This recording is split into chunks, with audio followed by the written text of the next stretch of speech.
TV Câmara. Essa sexta-feira foi mais um dia de tempo instável na cidade do Rio, com nebulosidade elevada, céu nublado a encoberto.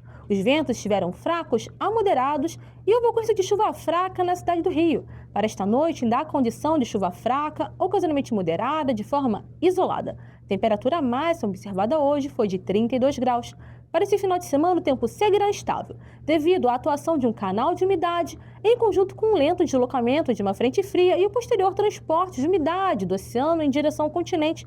Assim, a condição de pancada de chuva a partir do final do período da manhã e a qualquer momento de domingo. Os ventos estarão predominantemente moderados e as temperaturas estarão oscilando entre 30 graus e 27 graus em ambos os dias. Para mais informações, siga as redes do COR e baixe o aplicativo cor.rio.